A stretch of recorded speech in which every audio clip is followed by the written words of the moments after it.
que deberá responder la ministra de Economía y Finanzas, señorita María Antonieta Alba Luperdi. Tema 1. Responsabilidad y conducta negligente para atender la grave crisis sanitaria producto del COVID-19. Pregunta número 1. Para que diga usted, señora ministra, a la fecha se contabilizan más de 60 médicos fallecidos. ¿Cuál ha sido el criterio utilizado para la asignación de recursos en la adquisición de equipos de protección para los profesionales de la salud, quienes exponen sus vidas al atender a pacientes con COVID-19? Tiene la palabra la ministra de Economía y Finanzas.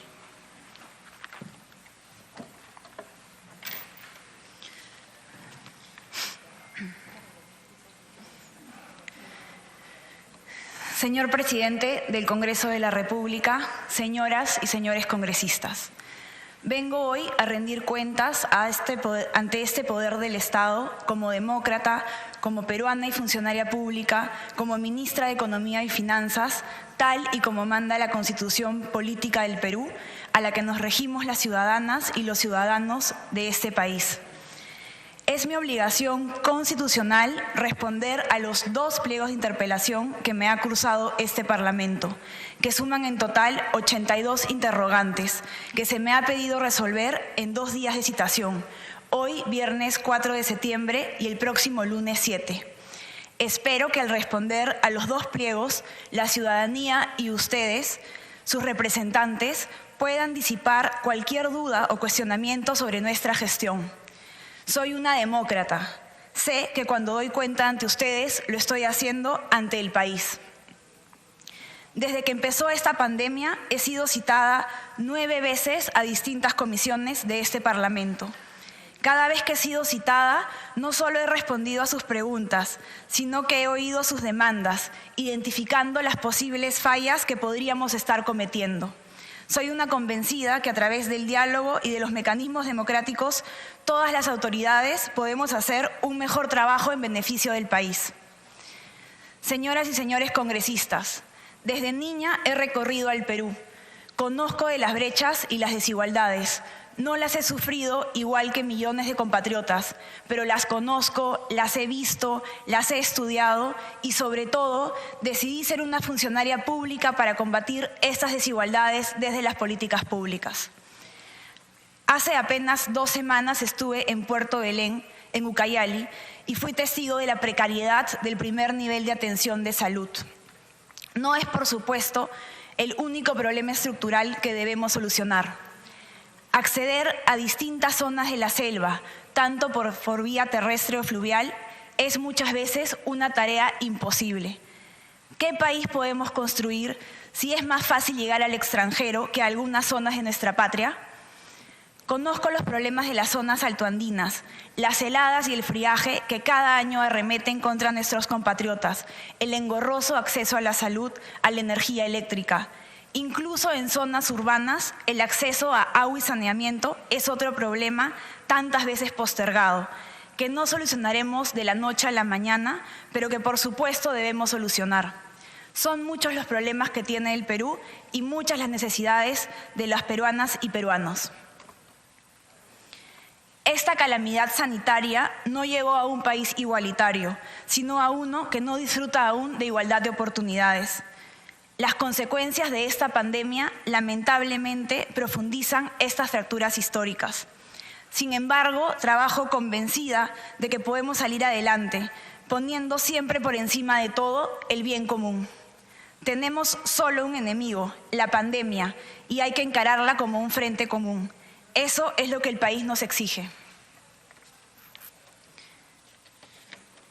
Hemos perdido a seres queridos, familiares, amigas y amigos. Y no hay día en el que no trabajemos conmovidos por este dolor, pero con fortaleza y esperanza en las medidas que planteamos no solo deben solucionar el presente, sino el mediano y largo plazo. Es una hora muy difícil, pero el país no se acaba con esta pandemia. Necesitamos juntos mostrar la madera de la que estamos hechos y trabajar juntos. Trabajo por mi país con optimismo. Estoy convencida de que el plan económico que hemos preparado en el gobierno será el primer impulso para revertir el daño causado por la COVID-19. Entiendo que según su posición política, cada congresista puede tener una mirada distinta sobre lo que hay que hacer y respeto profundamente esos puntos de vista diversos que son la base de nuestra democracia. Sin embargo, desde estas palabras iniciales quisiera descartar dos afirmaciones que recorren ambos pliegos interpelatorios. Muchas de las preguntas deslizan la idea de que la crisis que vivimos ha sido originada por la política económica del gobierno y no por una pandemia global. Debo responder con firmeza desde ahora. El plan económico trazado por el Ejecutivo ha sido una respuesta a la crisis global. El plan de reactivación económica es parte de la solución, no es el problema. Reconozco, por supuesto, que hemos cometido errores, pero cuando nos hemos equivocado, hemos enmendado. No es momento de ser soberbios, tampoco es momento para derrotismos. La segunda afirmación que recorre ambos pliegos parte de una confusión, tal vez originada porque desde el gobierno no hemos explicado lo suficiente la diferencia que existe entre el dinero otorgado a las empresas mediante el programa Reactiva Perú y el dinero con el que hemos pagado, por ejemplo, los bonos a la población más vulnerable. Compatriotas, el programa Reactiva Perú no ha utilizado ni un centavo del Tesoro Público. Se trata de préstamos que ustedes, peruanas y peruanas, no han pagado con su dinero. El gobierno no ha transferido ni un sol a ninguna empresa. Sin embargo, gracias a estos créditos otorgados con dinero del Banco Central de Reserva, se han beneficiado alrededor de 380.000 micro y pequeñas empresas y se han salvado más de 2 millones de empleos. Desde que empezó la pandemia, las MIPES han sido una prioridad de este gobierno. No hemos escatimado ni recursos ni esfuerzos para ayudar a que estas empresas superen la complicada situación que viven. El 98% del total de empresas que recibieron créditos por Reactiva Perú son MIPES. Hay que tener clara la diferencia entre entregar dinero a las personas, como sería el caso de los bonos, con ser garante de un crédito entre privados. En el caso de los bonos, el dinero sale del Tesoro Público. En el segundo, por supuesto, esto no sucede. Tengo claro que ambos poderes del Estado, el Congreso y el Ejecutivo, debemos trabajar en la búsqueda del bien común para enfrentar a un mismo enemigo. El plan trazado por el Ejecutivo para poder levantarnos como país contempla la atención de la emergencia, sin poner en riesgo el futuro del Perú. Un país, una nación, es una comunidad que contiene un pasado, un presente y un futuro. No somos únicamente los funcionarios del presente. Nuestra responsabilidad involucra al futuro. De nada servirá aliviar la penuria de hoy si con ciertas medidas nos condenamos a la precariedad del mañana. Y ahora, señor presidente, con su venia, paso a responder la primera pregunta planteada de las 82 preguntas que han sido alcanzados en los dos pliegos interpelatorios.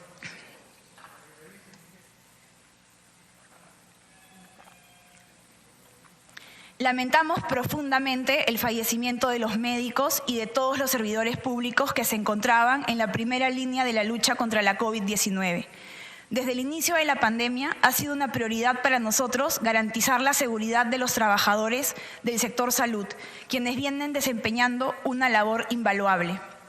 Con respecto a la pregunta, tanto los criterios para estimar los requerimientos de recursos, así como las pautas para la asignación al personal, son establecidos por la Estrategia Sanitaria de la COVID, la cual está a cargo del Ministerio de Salud. Estos criterios han sido especificados y actualizados por el MINSA a través de documentos oficiales.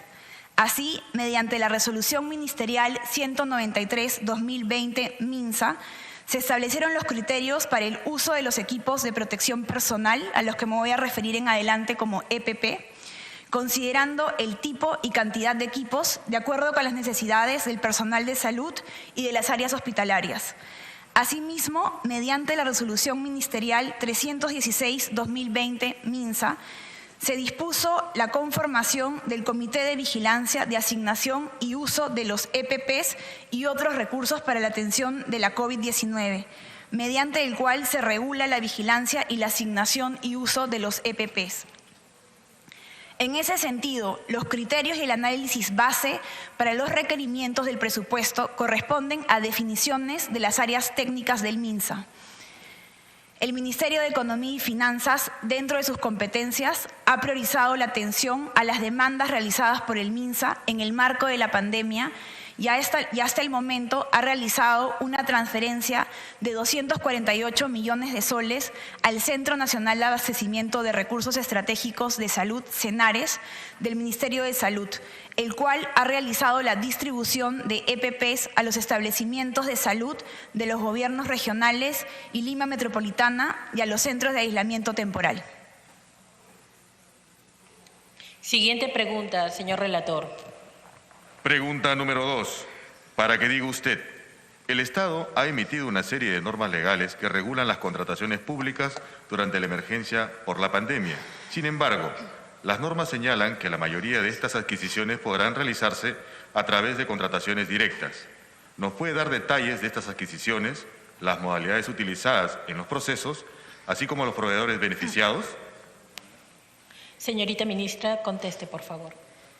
Las normas que hemos desplegado durante la emergencia han tenido como objetivo actuar con sentido de urgencia y responsabilidad para atender las necesidades ciudadanas y del personal que se encuentra en la primera línea de la batalla. En el caso específico de las contrataciones, se ha buscado multiplicar la capacidad del Estado para atender la pandemia. Así, por ejemplo, a la Autoridad para la Reconstrucción con Cambios se le encargó la implementación de hospitales temporales y a Perú Compras la adquisición de pruebas de diagnóstico. Queríamos utilizar todos los recursos disponibles para atender con sentido de urgencia la pandemia. Además, al tomar nuestras decisiones, en todo momento hemos tenido como un eje central la transparencia y la rendición de cuentas. Durante el periodo de inmovilización social se han emitido 24 decretos de urgencia, 6 decretos legislativos y 3 decretos supremos que tienen entre su contenido disposiciones relacionadas con compras públicas orientadas a la prevención y atención de la pandemia.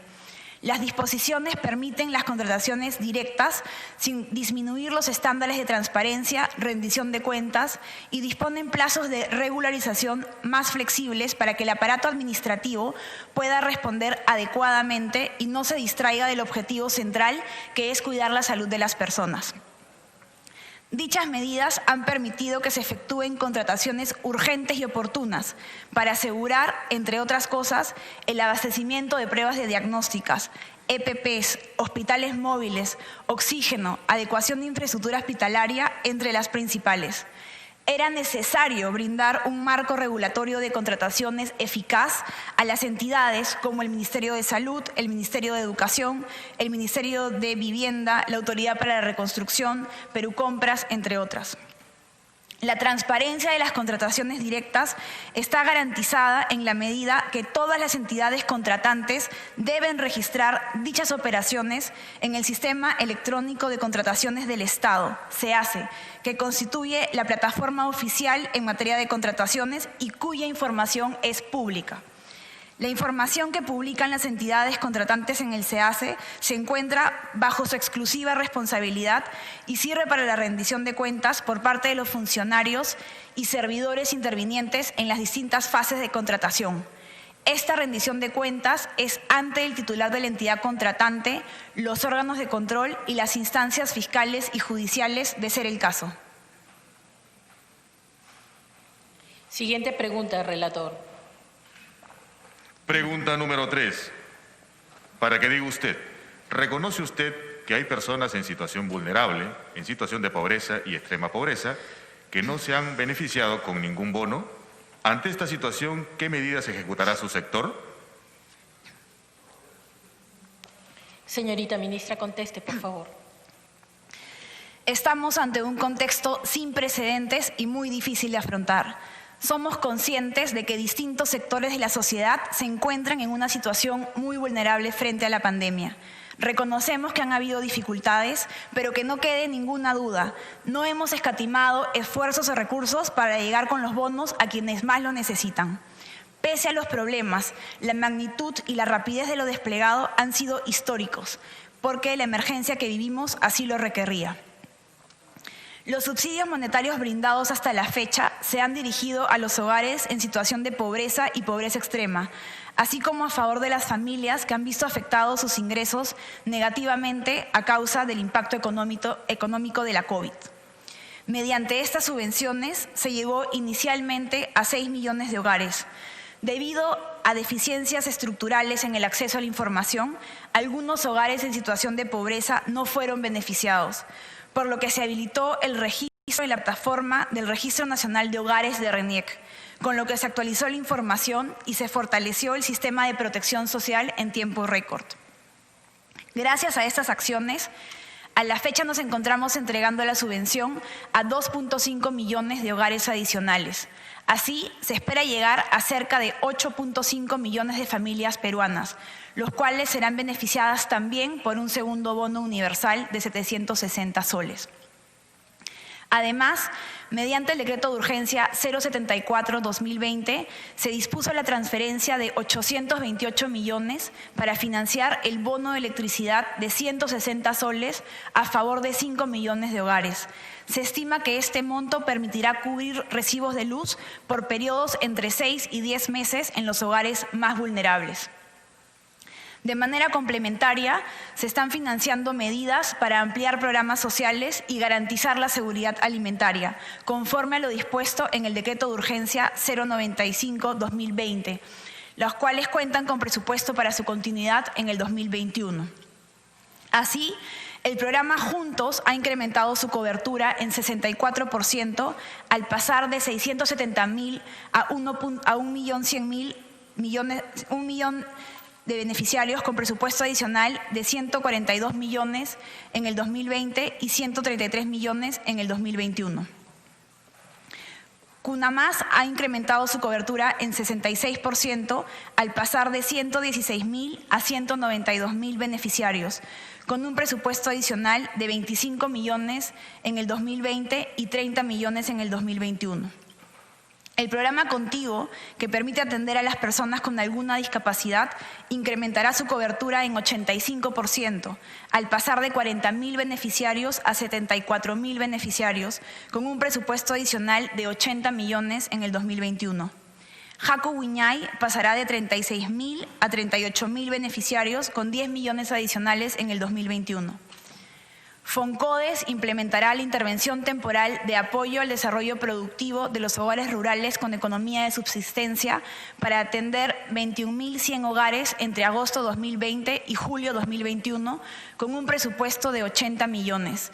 Esta intervención permitirá a los hogares rurales recuperar rápidamente sus activos productivos con la finalidad de mejorar la disponibilidad de alimentos y condiciones de sus viviendas. Finalmente, quiero resaltar que se han implementado medidas para garantizar la provisión de alimentos a las familias de mayor vulnerabilidad económica y alimentaria. Se ha fortalecido el programa de complementación alimentaria del MIDIS, que beneficia a 600.000 personas a través de los comedores populares, a los cuales se les entregó un presupuesto adicional de 17.3 millones para la compra de kits de limpieza, desinfección y seguridad para el desarrollo de sus actividades conforme a los lineamientos sanitarios. Además, a través del decreto de urgencia 068-2020, se ha asignado 85 millones a INDECI para adquirir kits de alimento en beneficio de cerca de 200.000 familias en Lima Metropolitana y el Callao. Las medidas desplegadas para alcanzar a los sectores más vulnerables ante la pandemia han sido históricas y constituyen un esfuerzo de más de 14.000 millones de soles. Tenemos el compromiso de seguir atendiendo a los ciudadanos que lo necesiten, por lo que no escatimaremos en continuar asignando los recursos que sean necesarios para contribuir al bienestar de los peruanos. Siguiente pregunta, señor relator. Pregunta número 4. Para que diga usted, ¿cuál es la estimación del Ministerio de Economía del crecimiento económico para este año 2020? Señorita ministra, conteste, por favor. Hace 2 días, aquí en el Pleno, presenté el Marco Macroeconómico Multianual 2020-2024, documento que contiene las proyecciones de las principales variables macroeconómicas y que sirven de base para la formulación del presupuesto público para el año 2021. En el 2020 se espera que la actividad económica se contraiga 12%, principalmente por el fuerte deterioro de la economía en el primer semestre de este año. Como se sabe, la economía peruana fue afectada severamente por las medidas de distanciamiento y aislamiento social y obligatorio implementadas desde mediados de marzo. Asimismo, el contexto internacional durante el primer semestre fue sumamente adverso para nuestro país, debido a una menor demanda externa, caída en los precios de las materias primas y alta volatilidad en los mercados financieros. No obstante, a pesar de esta fuerte contracción del PBI en el primer semestre, la reanudación de actividades y el importante impulso de las medidas del plan económico están favoreciendo la recuperación de la actividad económica. Sin las medidas implementadas, la contracción de la economía peruana sería de 20%. Los indicadores adelantados de la actividad económica muestran que esta recuperación continuará en el segundo semestre del 2020 y en el 2021, año para el cual proyectamos un crecimiento de 10%. Los indicadores adelantados de julio y agosto muestran una recuperación importante en los últimos meses. La producción de electricidad, indicador líder de la actividad económica, ha empezado a recuperarse de manera generalizada desde mayo y está retornando progresivamente a sus niveles pre-COVID-19. Asimismo, las ventas a través de boletas y facturas electrónicas de los sectores no primarios muestran una dinámica importante en julio y agosto. Por ejemplo, se destacan las ventas de las empresas del sector comercio, las cuales crecieron 1.2% en julio y entre el 1 y 18 de agosto crecieron 2.1%, niveles similares a lo que se observaba previo a la crisis. Asimismo, continúa la mejora del empleo. Solo en Lima Metropolitana, en junio y julio, se recuperaron más de 2 millones de puestos de trabajo en comparación con abril y mayo. Esta recuperación de la economía se está reflejando en las expectativas de los agentes económicos. Por ejemplo, las expectativas empresariales apuntan a una recuperación económica para el próximo año, lo cual se materializará en nuevas decisiones de inversión en los próximos meses. Siguiente pregunta, relator. Pregunta número 5. Para que diga usted, ¿cuánto tiempo nos podría tomar recuperar el ritmo que teníamos de expansión económica o incluso incrementarlo después de esta crisis? Señorita ministra, conteste. Como señalé en la pregunta anterior, la economía peruana se encuentra en proceso de recuperación, favorecida por la reanudación de actividades y por el plan económico implementado por el gobierno. Como señalé también, en el segundo semestre del 2020, la economía mostrará un mejor desempeño que en la primera parte del año, en línea con la recuperación de las expectativas de los agentes económicos, la reanudación de actividades económicas y la continuidad del impulso fiscal. Debo resaltar también que la economía peruana se acelerará en el 2021, apoyada por las medidas económicas. Se registra una mejora a nivel de todos los componentes del PBI en un contexto de mayor operatividad de los sectores por la reanudación de la inversión de proyectos y un entorno internacional más favorable. Para el periodo 2022-2024, la actividad económica alcanzará un crecimiento promedio de 4.5%, lo que permitirá recuperar nuestra ventaja regional en términos de crecimiento económico obtenido en las últimas décadas. Con ello, Perú será uno de los pocos países de la región, junto con Chile y Colombia, cuyo PBI retorne a niveles pre-COVID en el año 2022. Para sostener esta recuperación económica, resulta importante además impulsar la inversión privada, la inversión pública y un conjunto de reformas estructurales contempladas en el Plan Nacional de Competitividad y Productividad. Siguiente pregunta. Pregunta número 6. Para que diga usted, ¿cómo vamos a manejar los huecos fiscales y financieros que quedan después de la pandemia? Su respuesta, ministra. Entiendo que la pregunta hace referencia al déficit fiscal. Un déficit fiscal se genera cuando los gastos exceden a los ingresos, diferencia que hemos financiado a través del endeudamiento y mediante el uso de los ahorros del país acumulado gracias a todos los años de manejo prudente de las finanzas públicas. Para este año se incrementa Se proyecta un incremento temporal del déficit fiscal hasta 10.7% del PBI y una deuda pública de 35.4% del PBI. Ambos niveles son inusuales para el Perú. Como lo detallé en la sustentación del presupuesto 2021, el mayor déficit fiscal para este año se explica por dos razones. En primer lugar, producto de la crisis, por la caída de los ingresos fiscales, estimada en 31.000 millones de soles, debido principalmente a la caída de la actividad económica. En segundo lugar, por el incremento del gasto público en 27.000 millones de soles, que ha sido necesario para atender la emergencia sanitaria y contener la crisis económica. Como lo dijimos desde el inicio, la prioridad del gobierno era proteger a los peruanos y no íbamos a escatimar recursos para ello. Para financiar este déficit fiscal, la deuda del gobierno se incrementará temporalmente, pero deberá disminuir en los próximos años de acuerdo con la estrategia de consolidación fiscal que como Ejecutivo hemos planteado en el marco macroeconómico multianual. Esta estrategia contempla una reducción del déficit hasta alcanzar un nivel equivalente al 1% del PBI en el año 2026. Para lograr este objetivo es fundamental incrementar los ingresos permanentes del país, pero también modular el gasto público de manera responsable. En este punto seré enfática y a través de ustedes quiero transmitirles este mensaje a la ciudadanía. Nuestro rol como autoridades es atender las demandas ciudadanas con medidas que sean efectivas, justas y sostenibles en el tiempo. Esto es particularmente cuando definimos el presupuesto público. Tenemos que ser responsables en el manejo de las cuentas fiscales como lo hemos sido en los últimos años.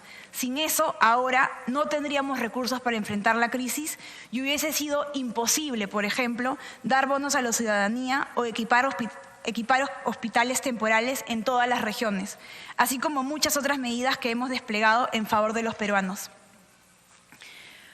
Un pilar institucional contemplado en la Constitución detrás de esta responsabilidad es que el Poder Ejecutivo tiene competencias para manejar la hacienda pública.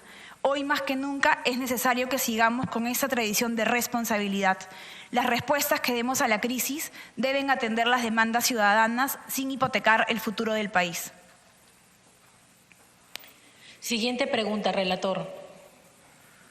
Pregunta número 7. La prensa internacional sostiene que el gobierno del presidente Martín Vizcarra ha fracasado en la contención de la pandemia y más aún en la agenda económica, al extremo que hay 4 millones de desempleados, la mayoría en Lima. ¿En qué consiste el programa Arranca Perú, que promete 1 millón de empleos en circunstancias que el país está técnicamente en recesión, con un evidente shock de oferta y demanda? Conteste, señorita ministra. La prensa internacional ha destacado la rapidez con la que el Perú reaccionó ante la crisis. Fuimos uno de los primeros países en reaccionar y de la manera más estricta. Esto ha permitido salvar cientos de miles de vidas. Sin embargo, esta crisis sanitaria aún no ha terminado y como gobierno evaluamos mejoras todos los días. Quiero ser enfática en esto. Somos conscientes del difícil momento en que vive el Perú y no descansamos en nuestros esfuerzos para ayudar a quienes más estén sufriendo las consecuencias de la pandemia. Nos encontramos en un contexto muy complejo, del cual estoy segura que saldremos trabajando juntos y poniendo al Perú por delante. Sobre el programa Arranca Perú, debemos recordar que este tiene como objetivo reactivar la economía y generar puestos de trabajo de forma rápida y eficaz a través de intervenciones en los sectores de transporte, vivienda, sector agrícola y a través del programa Trabaja Perú, para lo cual ha dispuesto un presupuesto de 6.791 millones de soles. A continuación detallaré los montos asignados. En materia de transportes, se ha dispuesto 3.898 millones para la contratación de servicios de mantenimiento de la red vial a cargo de los gobiernos locales. Ellos están directamente encargados de la ejecución de 3.705 millones de soles. Por otro lado, se han destinado 967 millones para la ejecución de inversiones de vías urbanas, saneamiento urbano y rural, así como intervenciones en espacios públicos. Esas intervenciones, además de ser intensivas en mano de obra, también son consecuentes con la meta de priorizar el cierre de brechas. Adicionalmente, se aprobaron recursos para el bono familiar habitacional por 535 millones para incrementar en 19.100 bonos bajo la modalidad de construcción en sitio propio y adquisición de vivienda nueva, con lo cual se asegurará el acceso a la vivienda y se generarán 8.000 empleos. Para el sector agrícola se han destinado 305 millones para inversiones ejecutadas mediante núcleos ejecutores y 67 millones para el mejoramiento de sistemas de captación de agua y canales de riego. Mediante ambas intervenciones se estima la generación de 76.000 empleos. El programa de generación de empleo temporal Trabaja Perú cuenta con 722 millones de presupuesto adicional con la finalidad de generar más de 200.000 empleos temporales. Esto será a través de la ejecución de 4.471 actividades de intervención inmediata en limpieza, acondicionamiento y mantenimiento de espacios públicos en 930 distritos priorizados. Finalmente, mediante Arranca Perú, se financia también intervenciones de diversos sectores por 327 millones, que incluyen inversiones de equipamiento para la mejora del servicio educativo, intervenciones del sector cultura, así como la contratación de personal técnico para la implementación del programa. Todo esto generará más de 8.000 empleos adicionales. Siguiente pregunta, relator. Pregunta número 8. Para que diga usted, ¿cómo explica el eslabonamiento de la pequeña y mediana empresa quebradas, lo que ha afectado el 70% de la economía llamada informal por culpa de la cuarentena y del incumplimiento presidencial del programa Reactiva Perú, que ha concentrado los créditos en las grandes empresas ligadas a la bancocracia peruana y los medios de comunicación que apoyan al gobierno? Ministra, tiene la palabra. No comparto los calificativos de esta pregunta. Antes que nada, es importante explicar a la ciudadanía 5 conceptos clave de Reactiva Perú. Primero, es importantísimo aclarar que en este programa el gobierno no ha transferido un sol a ninguna empresa. Hay que diferenciar con claridad lo que es entregar dinero y ser garante de un préstamo entre privados. Esta diferencia la podemos explicar con un ejemplo de la vida cotidiana. Una cosa es entregar dinero a tu hijo sin esperar que te lo devuelva y muy diferente es ser garante del préstamo que pide algún familiar. Cuando uno es garante, no sale ni un sol de tu bolsillo. Solo asumes la responsabilidad en la eventualidad de que tu familiar incumpla. Mientras lo primero, dar dinero, aplica a los bonos entregados a las familias, donde obviamente no se espera que sean devueltos. Lo segundo, aplica al programa Reactiva, que es un préstamo entre privados donde el Estado es un garante. Segundo, en una situación de pandemia como estas, muchas empresas han estado cerradas y no han recibido ingresos. La necesidad de acceso al crédito para pagar las cuentas a los proveedores, a los trabajadores, es urgente. Pero en una crisis económica, las entidades del sistema financiero son renuentes a prestar porque hay mucha incertidumbre sobre si las empresas van a poder devolver este préstamo. El riesgo que se corre si estos préstamos no se dan es que se genere una bola de nieve donde las empresas quiebran y se pierden muchos empleos de esa misma empresa y de los proveedores que tampoco recibirán los pagos correspondientes.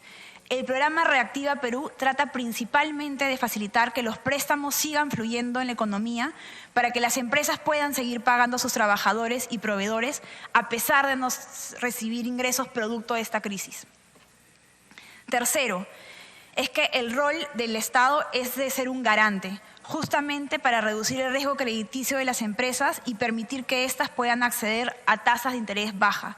Además, esta garantía solo se va a dar si es que la empresa cumple con todos los requisitos de elegibilidad, como no tener deudas tributarias con la SUNAT o no estar investigada por casos de corrupción. Si la empresa no cumple, se retira la garantía. Cuarto, el dinero que se presta es dinero emitido por el Banco Central de Reserva, no son recursos del presupuesto público. Es decir, no son recursos que se están quitando a financiar servicios públicos, por lo tanto no es correcto afirmar que ese dinero debió darse a tal o cual programa o grupo porque en rigor el dinero no ha sido entregado a las empresas. Además, el Banco Central hace que las entidades del sistema financiero compitan por estos recursos. El Banco Central selecciona las entidades que ofrecen las menores tasas de interés posibles. Y finalmente, Al ser un garante, el gobierno solo deberá utilizar recursos del presupuesto público en la eventualidad en que algunas empresas incumplan en pagar el préstamo. Las empresas que no paguen sufrirán las mismas consecuencias que cualquier deudor que incumple con sus obligaciones. Atender a las MIPE ha sido y es una de las prioridades del gobierno desde el inicio de la pandemia. Reconocemos y valoramos su importancia en la economía y en la generación de empleos. Por eso es incorrecto señalar que el programa Reactiva Perú haya concentrado los créditos en grandes empresas. A la fecha, los resultados del programa indican que el 97.8% del total de las empresas que recibieron créditos son MIPE, las cuales han accedido a tasas de interés históricamente bajas, alrededor de 1.64%, comparadas con el 40% del sistema no bancario y del 25% del bancario. Asimismo, es importante resaltar que el programa contempla distintos niveles de apoyo a las empresas, otorgando mayores niveles de garantía a los créditos de empresas de menor tamaño, como las MIPE, que cuentan con una cobertura entre el 95 y 98%. A las empresas más grandes se les da solo una cobertura del 80%. Gracias a los recursos habilitados a las MIPE, a través de Reactiva Perú, se han preservado casi 1 millón de empleos. Es importante mencionar además que los créditos habilitados a la gran empresa han preservado 1.3 millones de empleo. A la fecha, del total de garantías subastadas, el 41.6% se ha destinado a las MIPE, monto ostensiblemente mayor a la participación del 20% que tienen el crédito a las MIPE en el sistema financiero. Es decir, en el sistema financiero las MIPE acceden al 20% del crédito, con Reactiva Perú están accediendo al 42% del monto del crédito. Esto demuestra que el programa ha priorizado el crédito a la MIPE. Además, y gracias a la recomendación de muchos congresistas, en Reactiva 2 se mejoraron aún más las condiciones para las MIPE, estableciendo límites de crédito de hasta 3 meses e incorporando además a personas con negocio. Asimismo, quisiera dar detalles de otros programas destinados a las MIPES. El Fondo de Apoyo Empresarial, conocido como FAE-MIPE, es un fondo creado para afianzar líneas de crédito de COFIDE hasta 4.000 millones que puedan ser canalizadas rápidamente a través de bancos, cajas y cooperativas a favor de las MIPES. El FAE-MIPE otorga coberturas de 98% para las microempresas, para préstamos de hasta 10.000 soles y de 90% para la pequeña empresa con préstamos de hasta 30.000 soles. Estos préstamos sirven para financiar capital de trabajo con todos los sectores de la economía y otorgan un periodo de gracia de hasta 12 meses y 24 meses para el repago de los créditos. Al 21 de agosto, el FAE ha garantizado créditos por más de 2.890 millones en beneficio de más de 300.000 MIPES a nivel nacional. Otro programa, Compras Mi Perú. Hemos potenciado el programa Compras Mi Perú con la finalidad de salvaguardar las actividades de nuestras micro y pequeñas empresas. Así, hemos asignado 736 millones para la adquisición de bienes manufacturados producidos por las MIPE de los sectores metalmecánica, mueble, textil, confecciones y cuero y calzado, los cuales son de necesidad de distintas entidades del gobierno. Esto beneficiará a más de 100.000 MIPES y generará alrededor de 100.000 puestos de trabajo directos en el corto plazo. Subsidio a las planillas. Asimismo, se aprobó el subsidio para el pago de planilla de empleadores del sector privado orientado a la preservación del empleo, mediante el cual se ha financiado un total de 487 millones para 215.000 empleadores, con lo que ha financiado la planilla de 1.4 millones de trabajadores con ingresos de hasta 1.500 soles. Las MIPES componen el 96% de las empresas beneficiadas. Mesa Ejecutiva MIPE. Complementariamente a estas medidas, el martes 1 de septiembre instalamos la Mesa Ejecutiva para el Desarrollo de las MIPE con el objetivo de impulsarlas y promoverlas.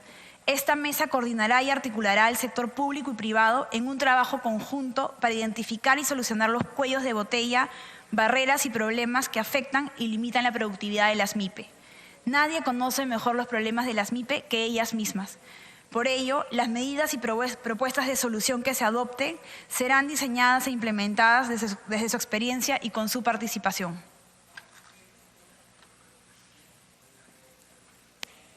Siguiente pregunta, relator. Pregunta número 9, para que diga usted.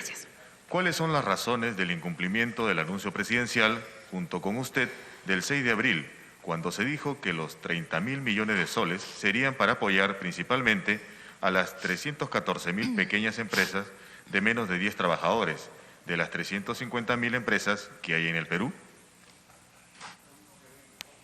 Señorita ministra, conteste, por favor. No existe tal incumplimiento. En el anuncio al que alude la pregunta nos comprometimos a otorgar créditos a 314.000 MIPES a través de Reactiva Perú.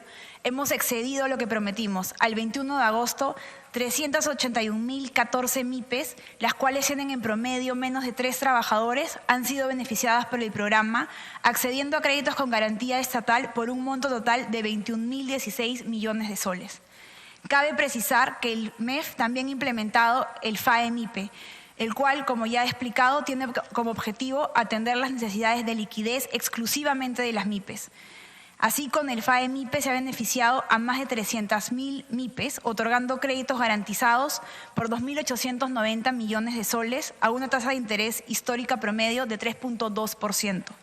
Si consideramos estos dos programas, el FAE-MIPE y Reactiva Perú, casi 700.000 MIPES han accedido al financiamiento con garantía estatal. Siguiente pregunta, relator. Pregunta número 10, para que diga usted. ¿Quiénes han elaborado en el MEF el reglamento del DU de Reactiva Perú para anular la participación de la mayoría absoluta de los pequeños y medianos propietarios y privilegiar al gran capital? Muchos de ellos metidos en el caso Lavajato, en el Club de la Construcción y en el lavado de activos. Señorita ministra, tenga la bondad de contestar. No comparto los términos de la pregunta. Creo, sin embargo, que esta afirmación parte de un malentendido. Así que quiero aprovechar esta oportunidad para volver a explicar las 5 características que ayudan a entender cómo funciona Reactiva Perú, a las cuales hice referencia en la pregunta número 8. Primero, es importantísimo aclarar que en este programa el gobierno no ha transferido un sol a ninguna empresa. Reactiva Perú no es un bono, es la garantía de un préstamo entre privados. Quien recibe el préstamo debe devolverlo. Segundo, es que en una situación de pandemia como esta, las entidades del sistema financiero son renuentes a prestar dinero justamente cuando las empresas más lo necesitan para pagar sus cuentas. Sin Reactiva Perú, muchas empresas se hubieran quebrado y se habrían perdido millones de empleos. El tercero es que el rol del MEF, el del Estado, es ser un garante de los préstamos. Si la empresa no cumple con los requisitos del programa, se retira esta garantía. Cuarto, es que el dinero que se presta es emitido por el Banco Central de Reserva. No son recursos del presupuesto público. Y finalmente, que al ser un garante, el gobierno solo deberá utilizar recursos del presupuesto público en la eventualidad en que algunas empresas incumplan en pagar el préstamo. Ahora me refiero a las preguntas específicas. Reactiva Perú es un instrumento de política macroeconómica creado en coordinación entre el Ministerio de Economía y Finanzas, la Superintendencia de Banca y Seguros y el Banco Central de Reserva del Perú. Las 3 entidades cuentan con equipos altamente especializados y técnicos que trabajaron incansablemente en sacar adelante un programa sin precedentes en un tiempo récord. El programa fue creado el 6 de abril mediante el Decreto Legislativo 1455, 3 semanas después de que se decretó el confinamiento obligatorio. Respecto a la referencia de los casos de Lavajato, el Club de la Construcción y lavado de activos. Como lo acabo de mencionar, el programa se creó mediante el Decreto Legislativo 1455 y es importantísimo saber que desde el día 1 este programa excluye a las empresas que están en el ámbito de la Ley 30737. En esto quiero ser enfático. No hay ninguna empresa beneficiada de la lista 30737 beneficiada por este programa. Otro hito muy importante es la publicación del Decreto Legislativo 1508 el 10 de mayo, donde se incluyen criterios adicionales de elegibilidad para las empresas que estén investigadas en procesos de corrupción y delitos conexos. Además, a sugerencia de la Contraloría General de la República, se excluyó también a las empresas inhabilitadas de contratar con el Estado. En el marco de las coordinaciones con la Procuraduría General de la República, El 10 de julio, la Procuraduría alcanzó un primer listado de 89 empresas beneficiadas para que COFIDE entre a un proceso de verificación del cumplimiento de requisitos. Si alguna de esas empresas no cumpliera con los requisitos y está en el marco de este decreto legislativo 1508, aprobado el 10 de mayo, entonces se retira la garantía y el Estado se retira de esta relación entre el sistema financiero y las empresas. Asimismo, el 15 de julio, la Procuraduría remitió 3 listados con 195 empresas que han sido utilizados a partir de esa fecha como filtro para que COFIDE otorgue las garantías. Ninguna de las empresas que están en esta lista han recibido créditos desde que esta lista fue remitida.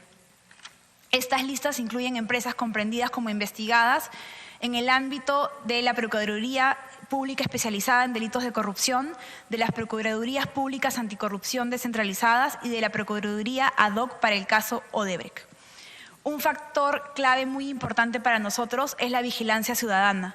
La transparencia es un pilar de la gestión de este gobierno y hemos querido que sea un distintivo de este programa, por lo que hemos publicado las listas y estas listas serán actualizadas periódicamente.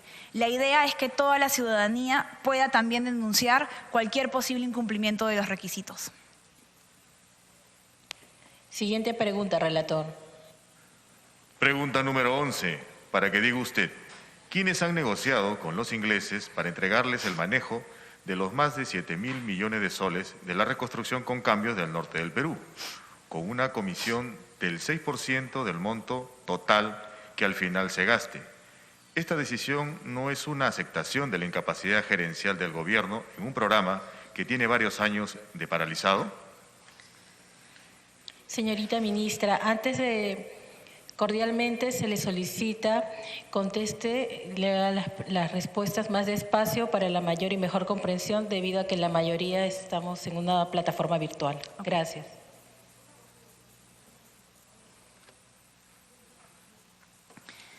El país tiene enormes brechas de infraestructura y como Estado siempre tenemos que buscar mecanismos que nos permitan cerrar estas brechas con sentido de urgencia. En el caso específico de los convenios gobierno a gobierno, tuvimos una excelente experiencia con los Juegos Panamericanos porque no solo se logró ejecutar de manera eficiente y oportuna con la infraestructura requerida, sino que también se fortalecieron las capacidades de los equipos técnicos. Tenemos la responsabilidad de atender las necesidades de los ciudadanos y las herramientas de los convenios gobierno a gobierno ha probado ser efectiva para cumplir con este objetivo. La celebración de acuerdos de gobierno a gobierno constituye una de las herramientas de gestión que la Ley 30556 ha otorgado a la Autoridad para la Reconstrucción con Cambios. En ese sentido, el acuerdo de gobierno a gobierno ha sido suscrito por la Reconstrucción con Cambios y el Ministerio de Comercio Internacional del Gobierno de Reino Unido. Este convenio tiene como objetivo brindar asistencia técnica en la gestión de la implementación de un importante conjunto de proyectos de soluciones integrales en 17 ríos, 5 quebradas y 7 drenajes fluviales, así como de un conjunto de 15 establecimientos de salud y 74 locales escolares. Quiero resaltar que este acuerdo garantiza la transferencia de conocimientos en favor de las distintas entidades públicas que participan en la implementación de estos proyectos, ministerios, gobiernos regionales y gobiernos locales, en aspectos como la gestión de proyectos a través de esquemas o herramientas como el PMO o el uso de contratos estándar de construcción. En este sentido, con el acuerdo se fortalecerá las capacidades del sector público en la gestión de proyectos de inversión. Relator, siguiente pregunta. Pregunta número 12, para que diga usted, ¿en qué fundamenta usted ese dicho que repiten economistas teóricos o de su entorno de que el Perú tiene sólidas espaldas financieras? Señorita ministra, conteste. Primero quiero explicar a qué llamamos espaldas financieras. Este término se refiere a nuestra capacidad de atender el pago de nuestras obligaciones, lo que se demuestra entre los principales indicadores macroeconómicos como son el déficit fiscal, el nivel de deuda y las reservas internacionales. La relevancia de esto recae en que en momentos de crisis necesitamos financiar medidas que permitan a la economía regresar a su senda de crecimiento. Para financiar estas medidas a tasas de interés bajas, tenemos que dar confianza a los prestamistas de que vamos a poder pagar nuestras deudas. El Perú es un país que genera confianza y para eso es fundamental tener sólidas espaldas financieras. La prudente y responsable gestión de la política fiscal en los últimos 20 años ha permitido al Perú construir sólidos fundamentos macroeconómicos y posicionarse como una de las economías con mayores fortalezas fiscales de la región. En ese sentido, el Perú entró a la crisis con ahorros y con muy buen perfil crediticio. Así, Perú destaca por las altas reservas internacionales netas, que son el 29.6% del PBI, en comparación a sus pares regionales como Brasil, Colombia, Chile y México. Nuestro país, además, ha logrado mantener la inflación en el rango meta del Banco Central de Reserva y es una de las más bajas de la región, con un promedio entre el 2000 y el 2019 de 2.7%. Estos sólidos fundamentos macroeconómicos permitieron que el Perú sea catalogado como uno de los países más resilientes en el mundo y con mayor fortaleza financiera. Asimismo, la solidez fiscal del país se ve reflejada en el hecho de que Perú es la economía que tiene el menor riesgo país en América Latina. Esto permite que los bonos soberanos de Perú se posicionen como los instrumentos financieros de mayor calidad de la región, es decir, se configuran como activos refugio en América Latina para los inversionistas y tienen bajas tasas de interés para el financiamiento. Esta situación permitió emitir deuda mediante bonos soberanos en dólares a 10 años con una tasa de interés bajísima, promedio de 2.4% en lo que va del 2020, lo cual se contrasta con las tasas de interés para similares instrumentos a los que accedieron Brasil con 4.2%, México con 3.5% y Colombia con 3.5%. Esto nos permite conseguir recursos en los mercados de capitales a bajas tasas de interés y debido a su bajo riesgo a una mayor cantidad de inversionistas. Este último hecho es relevante considerando que dada la alta incertidumbre en los mercados financieros, actualmente los inversionistas están evitando colocar sus recursos en instrumentos de alto riesgo. De esta manera, el manejo prudente y responsable de las finanzas públicas, que está reflejado en niveles bajos y sostenibles de deuda pública y en la confianza de los mercados financieros en las fortalezas macrofiscales del Perú, brindan soporte para que podamos financiar las acciones de política fiscal para responder ante la emergencia sanitaria a raíz de la COVID-19 sin comprometer la sostenibilidad de las cuentas fiscales. Bajo estos argumentos es que llevamos a la responsabilidad del uso de los recursos de todos los peruanos. No podemos implementar propuestas que dificulten la recuperación del espacio fiscal. Relator, siguiente pregunta. Pregunta número 13. Para que diga usted, ¿por qué el MEF no ha movido un dedo para poner en ejecución los grandes megaproyectos, incluido en minería? Por no hablar del litio y su importancia estratégica en materia energética, mientras los países vecinos como Chile, Bolivia y Argentina han avanzado en forma espectacular en este rubro, comprometiendo capitales alemanes y chinos de gran envergadura.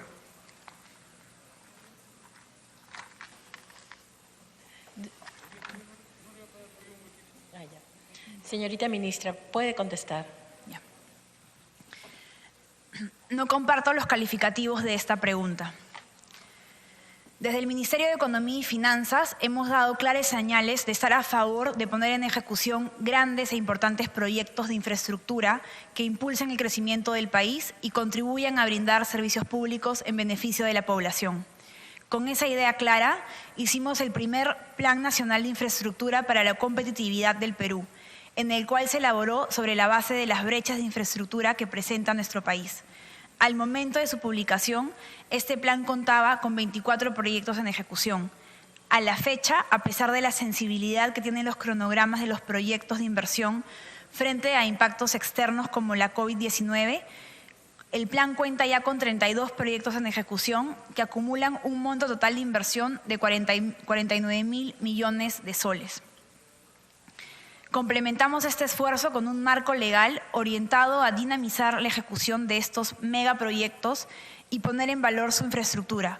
Por eso aprobamos el Decreto de Urgencia 018-2019 y el Decreto Legislativo 1500, que esencialmente facilitan el cumplimiento de las obligaciones del Estado en la obtención de licencias, adquisición de predios, liberación de interferencias, lo que brinda predictibilidad a las inversiones. Asimismo, se viene realizando el seguimiento de un conjunto de proyectos de gran envergadura que contribuyen al desarrollo nacional. Así, durante el 2019, el MEF realizó el seguimiento de una cartera de proyectos diversificada, con una inversión total superior a 22.000 millones de dólares, y durante el 2020, solo la inversión proyectada en megaproyectos mineros, portuarios, aeroportuarios o de hidrocarburos supera en conjunto los 30.000 millones de dólares.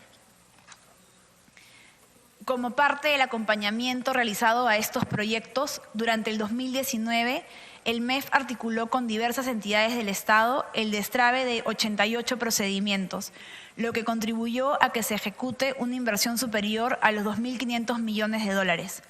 En lo que va del presente año, a pesar de la emergencia sanitaria, se ha logrado el destrave de 91 procedimientos, lo que ha permitido que a junio del 2020 se ejecute una inversión de más de 1.300 millones de dólares. En relación a futuras inversiones en proyectos de litio, el Ministerio de Energía y Minas, en coordinación con el Instituto Peruano de Energía Nuclear, viene elaborando normas técnicas para regular la explotación y procesamiento del citado metal, de forma que se permita el desarrollo óptimo de los procedimientos mineros relacionados al uso de sustancias radioactivas, según lo reportado por el citado sector.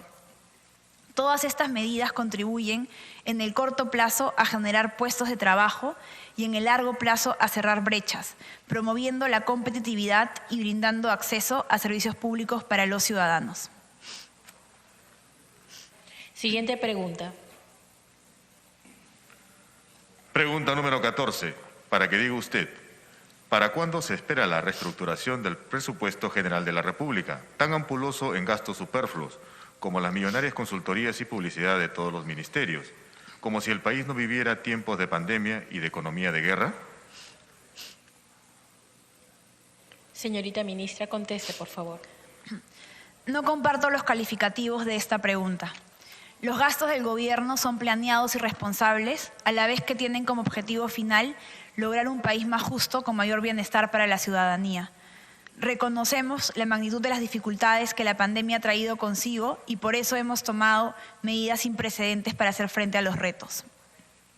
Cabe precisar que la reducción en consultorías y publicidad ha sido significativa en los 3 niveles de gobierno en los últimos años, así como en la asignación del proyecto de ley de presupuesto para el año 2021. Así, los gastos en consultorías y servicios técnicos de personas naturales y jurídicas en los 3 niveles de gobierno pasaron de una asignación de 1.201 millones en el 2019 a 1.037 millones en el 2020 y a una programación de 1.023 millones para el año 2021, una reducción del 15% en los 2 últimos años.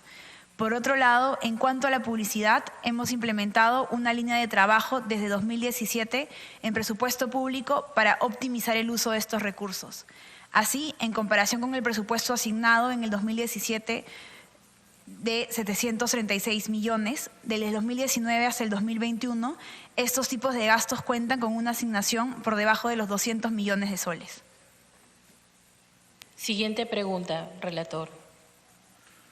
Pregunta número 15, para que diga usted, ¿cuál ha sido el criterio utilizado para contratar en la emisión externa de bonos por la suma de 11.813.381.802 soles, con A. Simpson Thacher & Barclay LLP, firma de abogados de Nueva York, que investigó de manera interna las vinculaciones de GM con Odebrecht, haciendo auditoría BAMBA de noviembre de 2017, y B. The Bank of New York Mellon, contratada en calidad de agente del listado y de transferencia en Luxemburgo, principal accionista de la empresa Graña y Montero, mayor accionista con 25%. Ministra, absuelva la pregunta, por favor. Con respecto a la primera pregunta, respecto a la contratación de los servicios de asesoría legal especializada brindada por las firmas Simpson, Thacher y Bartlett como asesor externo para implementar la emisión externa de bonos según lo dispuesto en la Resolución Ministerial 136-2020, Economía y Finanzas, es importante aclarar que esta contratación se efectuó en estricto cumplimiento de los dispositivos legales vigentes. El procedimiento está establecido en el artículo 6 del Decreto Supremo 033/2006, Economía y Finanzas, mediante el cual se aprobó el procedimiento para la contratación de servicios de asesoría legal y financiera especializada en el marco de la Ley 28563. En estricto cumplimiento de este marco legal, se convocó a 3 estudios de abogados de reconocido prestigio en la ciudad de Nueva York, con experiencia en este tipo de instrumentos en Latinoamérica. ¿Cómo se sabe cuáles son las firmas de abogado de prestigios?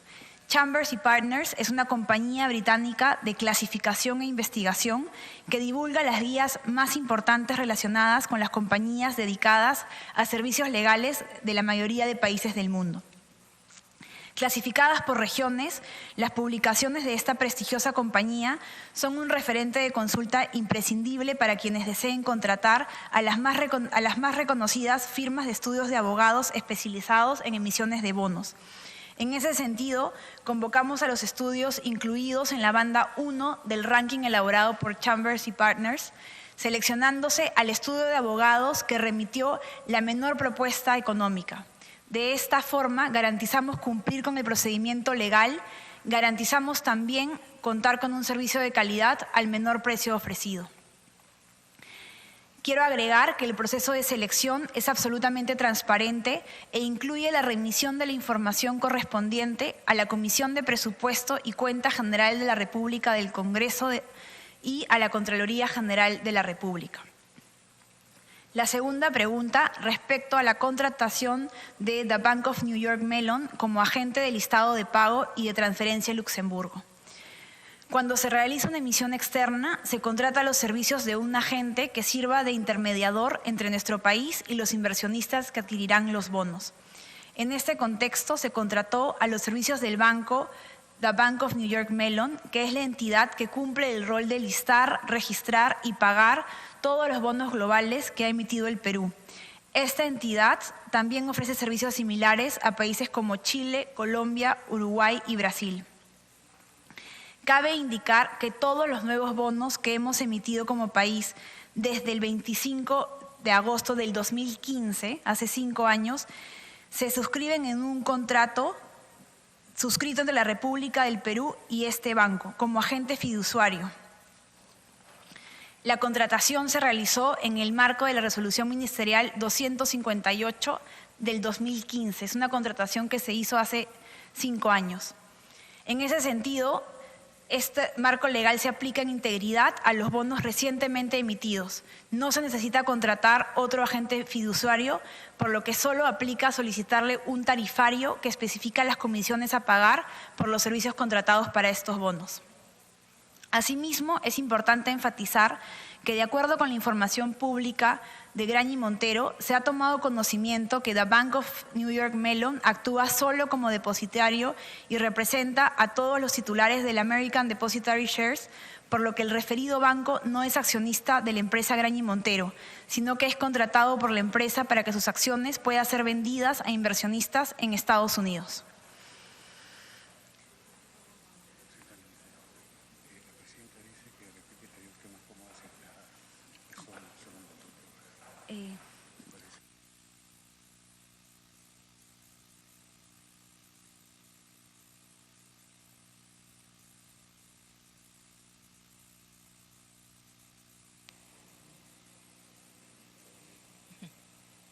Siguiente pregunta, relator. Pregunta número 16. Para que diga usted, ¿cómo puede explicar que todas las normas emitidas en los programas Reactiva Perú, FAE, tienen como resultado que los beneficiados han sido en más de un 85% la mediana y gran empresa y menos del 15% la micro y pequeña empresa? Señorita ministra, conteste, por favor. Dichas afirmaciones no son exactas. De hecho, Reactiva y FAE-MIPE en conjunto han otorgado créditos a 8.000 empresas medianas y grandes y casi 700.000 MIPES. Reconocemos y valoramos la relevancia de las MIPES, por lo que las herramientas que hemos desplegado han tenido siempre la intención de ayudarlas para que superen la compleja situación en la que ha situado la pandemia. Voy a repasar algunas cifras del FAE-MIPE y de Reactiva. En el FAE-MIPE es importante recordar que los únicos beneficiarios de este programa son las micro y pequeñas empresas. No existe la posibilidad de que la mediana y gran empresa acceda a este fondo y menos que se beneficien de él.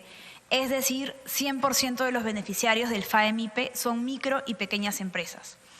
Es así que el FAE-MIPE ha beneficiado a 303.247 MIPES, otorgando créditos garantizados por 2.890 millones de soles a una tasa de interés histórica promedio de 3.2%, muy por debajo de las tasas del 40% al que acceden el sistema no bancario y del 25% que acceden las MIPES en el sistema bancario. Entre otros beneficios, el FAE-MIPE otorga un periodo de gracia de hasta 12 meses y 24 meses para que el repago del crédito a fin de permitir una mayor holgura para las MIPES para generar flujos de ingresos. Con respecto a Reactiva, ya he mencionado las cifras en las respuestas anteriores. El programa brinda mayor apoyo a las MIPES. En el caso de las MIPES, la cobertura es del 95 y 98%. Esto es mayores niveles de cobertura por ser empresas de menor tamaño. A la fecha hay casi 390.000 MIPES beneficiadas, de las cuales 381.000 son pequeñas y microempresas, conformando casi el 98% de las empresas beneficiadas. Otro logro de Reactiva radica en que permitió la recuperación del crédito de las MIPE con tasas mínimas históricas de alrededor de 1.64%, frente a las tasas tradicionales prepandemia, que como ya he mencionado son 40% en el sistema no bancario y 25% en el sistema bancario. Relator, siguiente pregunta. Pregunta número 17, para que diga usted, ¿qué programa tiene previsto para formalizar la economía en el Perú, considerando que más del 70% de unidades productivas y comerciales se encuentran en esta situación? Conteste, señorita ministra. La informalidad es un problema estructural de nuestro país, por lo que necesitamos planes tanto de corto como de largo plazo, que logren reducir la incidencia de la informalidad que deja desprotegidos a un gran número de trabajadores peruanos. En el corto plazo, lo fundamental es tomar medidas que garanticen que no se destruyan empleos formales productos de los efectos de la pandemia. Si hay destrucción de empleo formal, aumenta la informalidad. Por eso, medidas como Reactiva, subsidios a la planilla, la prórroga del pago de impuestos eran necesarios para evitar la pérdida de empleos de forma permanente y evitar el daño estructural. La recuperación económica vista en los últimos meses evidencia que el plan económico está cumpliendo el objetivo de proteger la economía peruana. Sobre esta base, es importante retomar la agenda en favor de la competitividad y el incremento de la productividad en la economía. Para ello, avanzaremos con el Plan Nacional de Competitividad y Productividad, que cuenta, dentro de sus 84 medidas de políticas, con intervenciones muy concretas que promueven la formalización de manera multisectorial en el corto y mediano plazo, en ámbitos clave para los trabajadores y emprendedores, como educación, infraestructura, acceso a crédito, comercio exterior, tributos, innovación y condiciones de negocio para la operación de empresas. Además, como he mencionado en una pregunta previa, el Gobierno ha instalado la Mesa Ejecutiva de las MIPES, las cuales tienen los mayores niveles de informalidad, para identificar medidas que faciliten su crecimiento y formalización. Relator, siguiente pregunta. Pregunta número 18, para que diga usted, ¿en qué se ha gastado los 250 millones de dólares del préstamo externo por 250 millones de dólares del BIRF y del BID, que beneficiarían a 20 millones de peruanos sin seguro social y brindar a la población un acceso oportuno a los servicios de salud para mejorar el sistema de salud pública? ¿Cuántos peruanos sin seguro social han sido beneficiados? Señorita ministra, responda. La pregunta hace referencia al programa de inversión Creación de Redes Integradas de Salud, el cual se encuentra en la fase de ejecución a cargo del Ministerio de Salud a través del Programa Nacional de Inversiones en Salud, PRONIS. En el marco de la universalización de la salud, Esta es la inversión de mayor relevancia, que tiene como objetivo incrementar de manera sustancial la capacidad resolutiva del primer nivel de atención. Por eso, complementariamente a la inversión en infraestructura y equipamiento, este programa incluye modernizar la gestión del servicio. Es importante mencionar que la Ley 30885 del 2018 establece la conformación y el funcionamiento de las redes integradas de salud como nuevo modelo de organización para prestar servicios de salud y el objetivo de lograr un adecuado acceso de la población a los servicios de salud oportunos, eficientes y de calidad en el primer nivel de atención en función a sus necesidades. En este marco se desarrolla el programa de inversión cuyo costo asciende a $332 millones, de los cuales 250 millones se financian mediante contratos de préstamos con el Banco Interamericano de Desarrollo y el Banco Mundial. Cada banco pondrá $125 millones.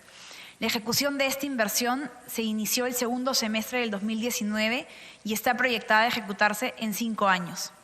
Este año, el Ministerio de Salud cuenta con un presupuesto de 48 millones de soles, de los cuales 32 millones corresponden a recursos del endeudamiento externo y 16 millones con recursos a los que ya cuenta el Estado, es el aporte del Tesoro Público. Es importante indicar que los desembolsos del préstamo no se dan en un solo bloque al inicio, sino que estos se dan conforme va avanzando la ejecución del programa. Con respecto a los detalles del programa, en marzo del 2019 se viabilizaron 11 proyectos de inversión, los cuales, una vez culminados, beneficiarán a la población con la implementación de redes integradas de salud como el nuevo modelo de organización, atención y financiamiento del primer nivel de atención.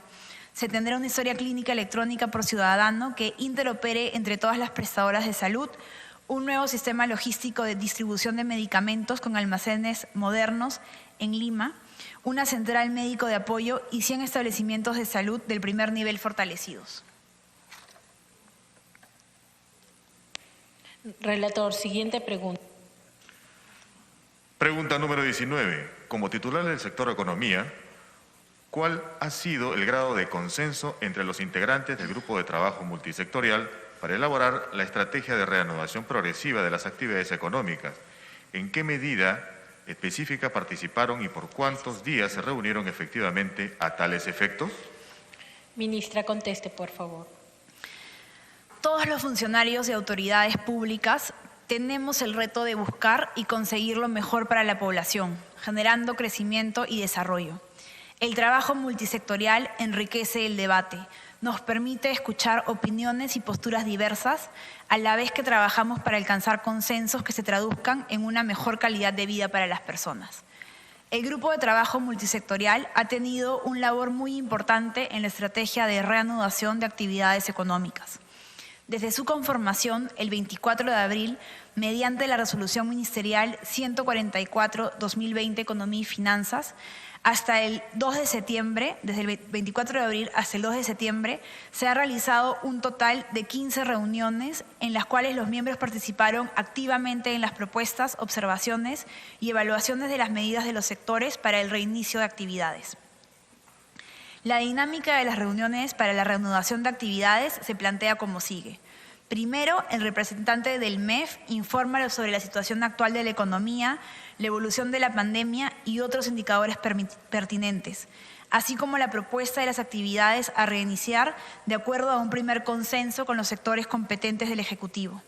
Posteriormente a esto, se sostiene un debate en el que participan todos los miembros, incorporando los puntos de vista de los respectivos sectores que representan. Finalmente, se hacen las modificaciones a la propuesta de acuerdo a lo consensuado por los miembros presentes de la comisión. Esta comisión, para la aprobación de cada fase, remite un informe a la Presidencia del Consejo de Ministros con la propuesta de actividades a reaperturarse de acuerdo con el consenso que hace este grupo. Estoy convencida que el trabajo multisectorial coordinado fomenta la generación de debates productivos y de consensos que benefician al país. Si bien muchas veces podemos opinar y pensar de formas distintas, es necesario que desde nuestras diversas posiciones todos apuntemos al mismo objetivo: brindar bienestar a la ciudadanía y lograr un Perú más justo. Siguiente pregunta, relator. Pregunta número 20. ¿Qué argumentos expone el informe detallado del Grupo de Trabajo Multisectorial que justifica la estrategia de reanudación progresiva de las actividades económicas en 4 fases? ¿Y por qué usted los hace suyos? Conteste, ministra. Quiero recordar que el reto que nos planteamos fue abrir la economía de manera responsable y eso es lo que venimos haciendo. Las decisiones de apertura económica han buscado maximizar el impacto económico, pero a la vez minimizar el riesgo sanitario. La reanudación de actividades consta de 4 fases para su implementación, con protocolos sanitarios estrictos y coordinados con las autoridades correspondientes, de tal manera que se minimicen los riesgos de contagio por la COVID-19. Esta estrategia progresiva se viene adoptando en diversos países del mundo, ya que permite tomar decisiones de acuerdo con la evaluación de la situación actual de cada país. Cabe precisar que la estrategia de apertura de la economía peruana ha sido una de las más graduales y que a su vez ha tenido un menor impacto en la movilidad. Las decisiones de apertura se han basado en los siguientes 4 criterios específicos. Primero, la evolución de la situación epidemiológica y la capacidad de respuesta del sistema de salud. Segundo, el riesgo de contagio de cada actividad que va a ser abierta. Tercer, factores sociales. Cuarto, impacto en el PBI, empleo y otros indicadores sectoriales de esta actividad. La estrategia de reanudación progresiva implique que se autorice el funcionamiento de actividades que no representan un riesgo alto en la salud de la población y que a su vez aporten a la recuperación de la economía. Así, la disminución del riesgo de contagio de la enfermedad permite la autorización de una mayor cantidad de actividades. En ese sentido, la primera fase de reanudación económica se aprobó el 2 de mayo del presente año, un mes y medio después del inicio del estado de emergencia, cuando el ritmo de reproducción de la COVID había descendido significativamente. Posteriormente, la transición entre las distintas fases ha dependido de la aprobación de un informe de la situación en el cual se evalúan los 4 criterios ya especificados. Finalmente, continuando con los protocolos y criterios establecidos, a la fecha nos encontramos en la fase 3 del proceso progresivo de reanudación de actividades económicas. Asimismo, nos encontramos en constante evaluación de la situación del país para estimar la pertinencia de la aprobación de las actividades de la fase 4. Es importante precisar que las decisiones de reapertura de la economía se toman a través de un acuerdo de Consejo de Ministros y que la opinión del grupo de trabajo es de carácter no vinculante. Siguiente pregunta. Pregunta número 21. ¿Usted es consciente del altísimo riesgo de contagio por COVID-19 al que se exponen los trabajadores en la reanudación de actividades económicas en 4 fases? Que ni siquiera en los países más desarrollados se ha tomado este tipo de medidas de reanudación de actividades económicas, menos todavía cuando la propagación del contagio por COVID-19 no está bajo control, como sucede en el caso de Perú. Por favor, señorita ministra, conteste. Desde el momento en que llegó el virus al país, hemos sido absolutamente conscientes del riesgo que este representaba para la población. Por eso, no dudamos en implementar una de las respuestas más severas y rápidas del mundo para contrarrestar la propagación de la COVID, teniendo la salud de todos los peruanos como prioridad. Las medidas implementadas permitieron moderar el ritmo de expansión de la COVID, pero también ganar un valioso tiempo para mejorar nuestra capacidad de respuesta frente a la pandemia. Respecto a las estrategias de apertura de la economía, otros países optaron por medidas menos restrictivas para contener la pandemia y por permitir un proceso de reapertura de actividades económicas mucho más flexible que en el caso peruano. Por ejemplo, países como Brasil, España, Italia, Estados Unidos, entre otros, avanzaron más rápidamente en sus estrategias de apertura. Así, en la actualidad, más del 75% de países del mundo está reabriendo sus actividades económicas. El Perú fue uno de los países más responsables en la reapertura de la economía y eso se ha reflejado en el impacto moderado que esta estrategia generó en la movilidad. Las fases 1 y 2 permitieron que la economía pasara de operar de un 44% de capacidad a un 82% y a la vez generaron un efecto limitado en la movilidad de las personas, por lo que no afectaron el ritmo de contagio de la epidemia, a pesar de que fueron las fases de mayor impacto en empleo y PBI. Relator, siguiente pregunta. Pregunta número 22. En el proceso de implementación de las fases de reanudación económica, ¿cómo explica usted que se haya dispuesto la habilitación automática para iniciar operaciones con la sola presentación del plan para la vigilancia, prevención y control de COVID-19 en el trabajo, en el SICOVID-19 del Ministerio de Salud, en el caso de las personas jurídicas, y la exoneración de este mínimo requisito en el caso de las personas naturales, sin garantizar la verificación previa del cumplimiento tanto de los estándares internacionales de seguridad y salud en el trabajo como el de los estándares internacionales de bioseguridad frente al COVID-19? Ministra, conteste. Desde el inicio del estado de emergencia y de la cuarentena implementada desde el 16 de marzo, el Gobierno ha buscado proteger la salud de la población y evitar la rápida propagación de la COVID-19. Estas medidas provocaron una drástica caída del PBI, alrededor de 40%, y por ello se tenía la necesidad de reanudar las actividades económicas siguiendo protocolos sanitarios estrictos y coordinados con las autoridades correspondientes, de tal manera que se minimicen los riesgos de contagio por la COVID. Es decir, el reto que enfrentamos fue tratar de maximizar el impacto positivo en la actividad económica sin comprometer la estrategia de lucha contra la pandemia. Desde que inició el proceso de reanudación de actividades, se elaboraron los lineamientos para la vigilancia de la salud de los trabajadores con riesgos de exposición al COVID y sus modificatorias, así como protocolos sectoriales con el objetivo de prevenir el contagio de trabajadores, proveedores y quienes forman parte de la cadena productiva. Asimismo, las entidades, empresas, personas jurídicas y núcleos ejecutores debían elaborar su plan para la vigilancia, prevención y control del COVID-19 en el trabajo, el cual debe estar a disposición de los clientes y trabajadores, así como de las autoridades competentes para su fiscalización. En todo momento, el criterio sanitario ha sido más importante. A lo largo de todo el proceso de apertura, se respetaron todos los protocolos sectoriales como los del MINSA. Durante el proceso de registro de las entidades, se encontró que el SICOVID no cumplía de forma efectiva la función de verificación de los protocolos y tenía una serie de fallas que impedían el registro oportuno de las empresas. En esa línea, y siempre en coordinación con el MINSA, se optó por simplificar el envío de protocolos a través de un correo electrónico que reemplazó al SICOVID, pero en ningún momento se flexibilizaron los estándares requeridos. Asimismo, en el caso de las personas naturales, estas están obligadas a cumplir con los protocolos establecidos por el MINSA. La naturaleza de esta crisis es muy distinta a las últimas que ha atravesado nuestro país. En ese sentido, las políticas desarrolladas estaban sujetas a constantes evaluaciones para asegurar que se estaba cumpliendo con los objetivos planteados, y no hemos dudado en cambiar la estrategia cuando hemos visto resultados insuficientes. Relator, siguiente pregunta.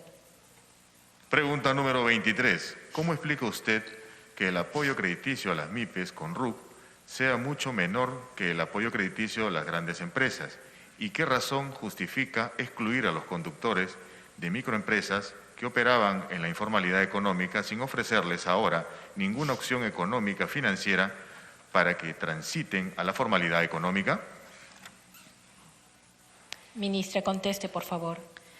Sobre la pregunta, tengo que volver a precisar que el mayor porcentaje de empresas beneficiadas al día de hoy por Reactiva Perú son las MIPES. Asimismo, en lo que respecta a los montos asignados, las MIPES recibieron el 41.6% de los recursos de Reactiva, el doble de lo que suelen recibir en el sistema financiero. También es importante aclarar que las MIPES recibieron mayores recursos comparados con sus ventas respecto a otros segmentos de empresas. Al ser un préstamo para empresas, es importante maximizar la probabilidad de que éstas honren sus deudas. Es por ello que desde el inicio del programa se establecieron requisitos sencillos para acceder al mismo, pero ya que el Estado es garante de los préstamos, las empresas que han accedido al crédito deben mostrar un buen comportamiento crediticio. No obstante, en relación a las empresas que operaban en la informalidad, con las modificaciones introducidas en la segunda fase del programa, se permitió el ingreso de un mayor número de empresas que no podían sustentar sus ingresos a partir de registros en SUNAT, por lo que podemos afirmar que desde el Estado se dieron las mayores flexibilidades para que más MIPE puedan acceder a los beneficios del mismo. Siguiente pregunta. Pregunta número 24. En el caso del programa Reactiva Perú, ¿cómo explica usted que la asignación de créditos ha sido preferentemente para empresas grandes, conociendo que las empresas de menor tamaño tienen dificultades mayores? Todo lo cual contradice los anuncios que usted ha venido haciendo en diversos medios de comunicación al respecto. Ministra, conteste. Desde el inicio del programa se buscó introducir mejores condiciones para las MIPES, priorizando mayores niveles de garantía a créditos de empresas de menor tamaño, cuya cobertura es entre 95 y 98%. Adicionalmente, en el segundo tramo de Reactiva, y a partir de escuchar a muchos de ustedes, se introdujo mayor flexibilidad para facilitar el acceso a las MIPES. Se aumentaron los montos máximos de préstamos para el tramo 98% de garantía en 3 veces el monto original de la primera fase, es decir, para las MIPES el tramo pasó de 30.000 a 90.000 soles.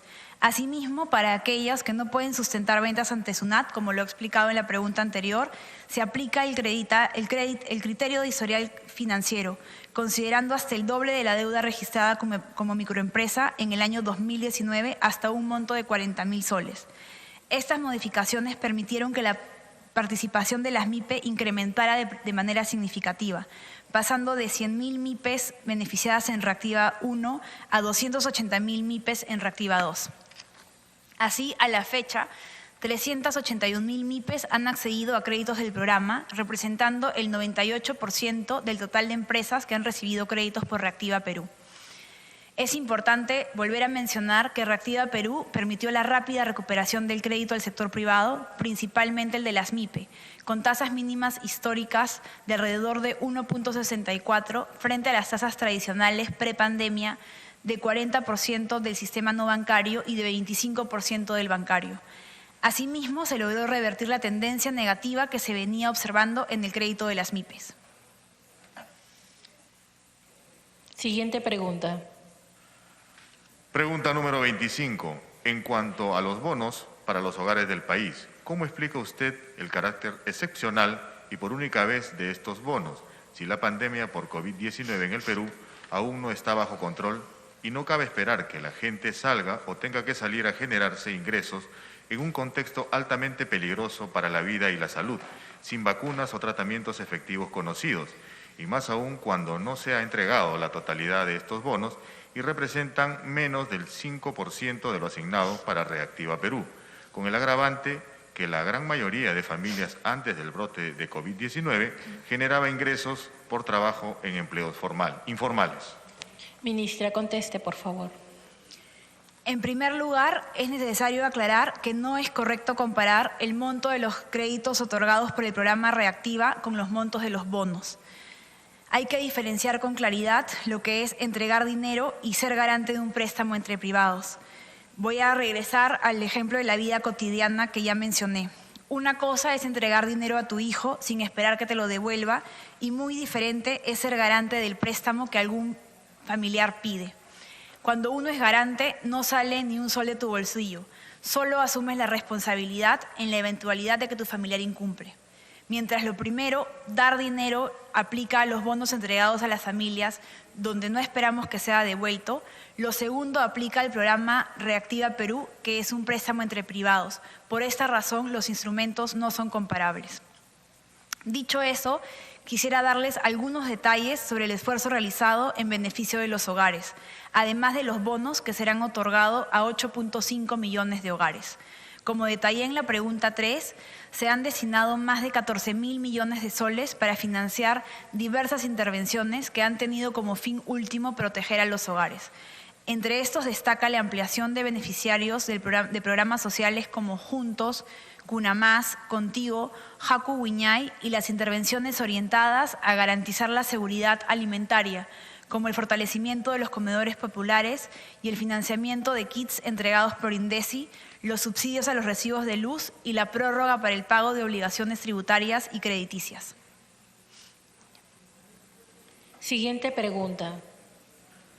Pregunta número 26. ¿Cómo explica usted que la reanudación progresiva de actividades económicas en 4 fases, tal como está planteada, es la única opción de política económica en estos momentos para el país, sin tener bajo control la propagación de contagios y muertes por COVID-19? Señorita ministra, responda. No es correcto afirmar que la única medida de política económica sea la reanudación progresiva de actividades económicas. La política económica se refleja en el plan económico puesto en marcha con el objetivo de contener el avance de la pandemia y dar soporte a la economía para la reactivación, el cual equivale al 20% del PBI y es el más importante en la historia del país y uno de los más grandes de la región. El plan incluye un conjunto de herramientas de políticas como medidas de política fiscal asociados a gasto público adicional, esto representa el 4.6% del PBI, medidas tributarias que representan el 2.3% del PBI, así como medidas que otorgan liquidez a familias y empresas, 13% del PBI, mediante programas de garantía de créditos reactiva, FAE, y liberación y retiros extraordinarios de ahorro privado, como el caso de la CTS. Como ya se mencionó, la primera respuesta para contrastar la propagación de la COVID del gobierno del Perú fue una de las más drásticas y rápidas. La cuarentena ha sido fundamental para fortalecer la capacidad de respuesta del sistema de salud. En mayo, el gobierno puso en marcha el plan de reanudación de actividades en 4 fases. Se trataba de una apertura gradual bajo un estricto cumplimiento de protocolos sanitarios y el pase a la siguiente fase estaba condicionado a la evaluación del control de la pandemia. El objetivo central es que las familias recuperen sus ingresos sin comprometer su salud. Siguiente pregunta, relator. Pregunta número 27. Los diversos organismos internacionales ahora señalan la importancia del presupuesto y su estructura. En entrevistas recientes usted ha sugerido que la reducción será inevitable y que se afectarán a los servicios como salud y educación, sin mencionar nada sobre agricultura y pesca que abastece al mercado interno.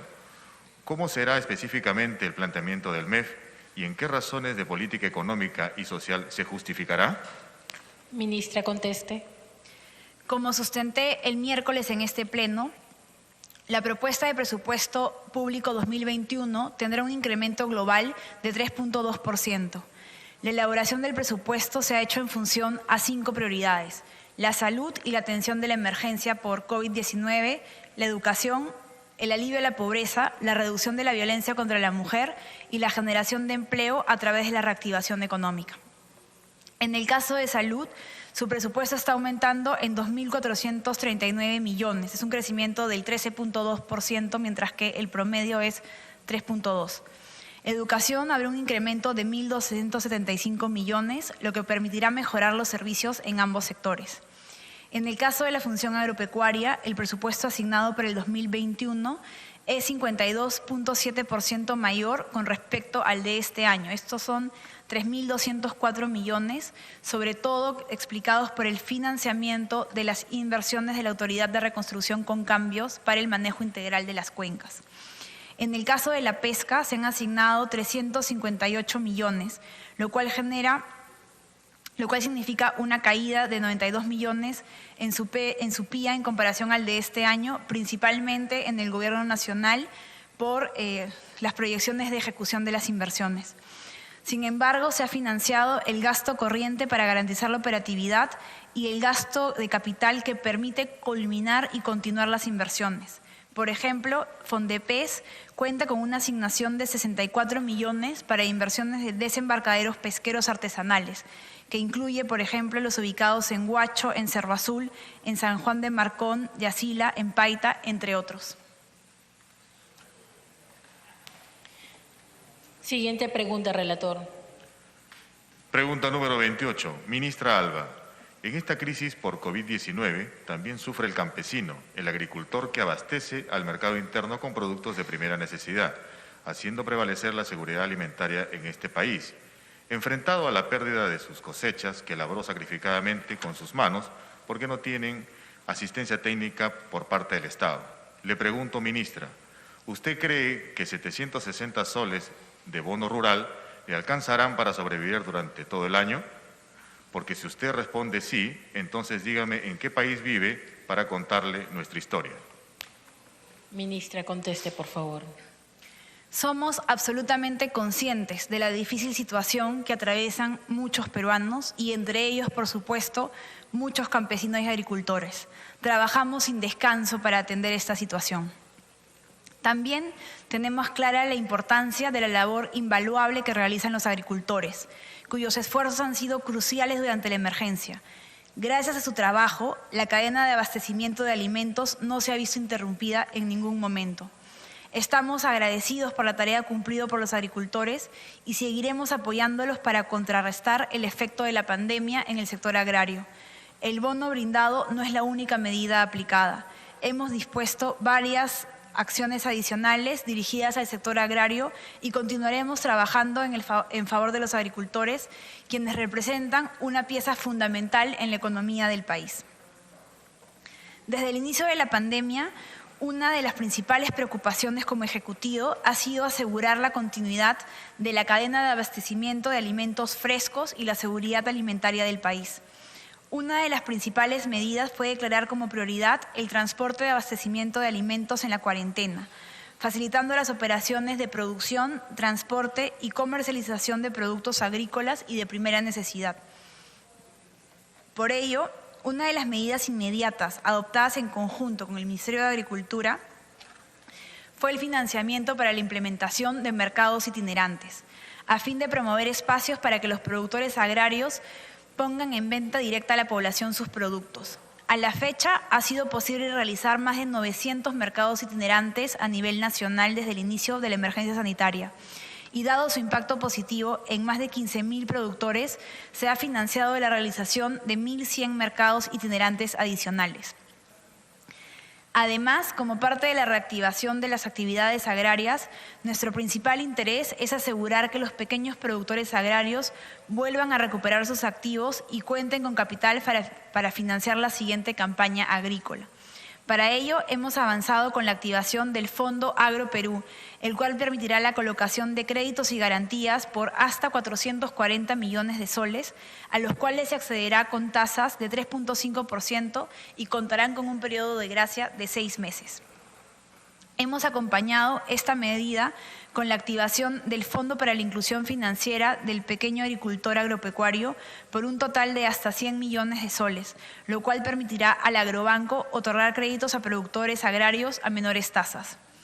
Asimismo, se aprobó el Fondo de Apoyo Empresarial para el Agro, el FAE Agro, por un monto de garantías de hasta 2.000 millones, siendo los principales beneficiarios los pequeños agricultores con menos de 5 hectáreas de cultivos, que son el 95% de nuestros agricultores.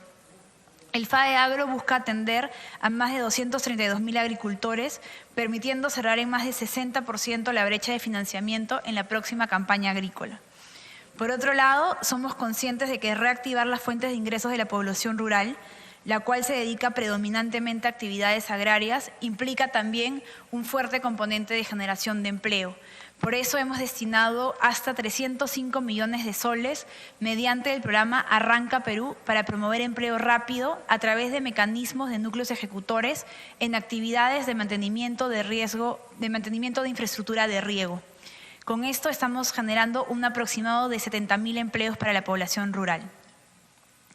Es importante señalar que con esta medida incentivamos también la autogestión de las comunidades para la generación de empleo mediante la organización de juntas de usuarios de agua, las cuales recibirán el acompañamiento y asesoría del Ejecutivo a través del Minagri, lo que beneficiará a la siguiente campaña agrícola al contar con una infraestructura de riego mejorada.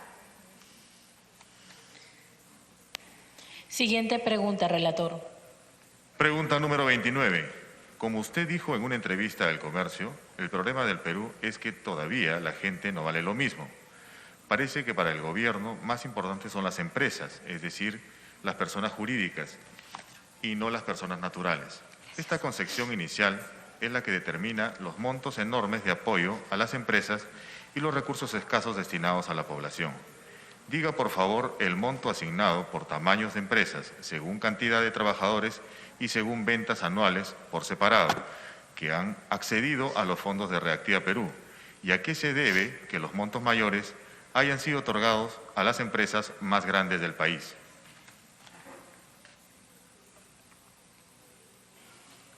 Ministra, por favor, conteste.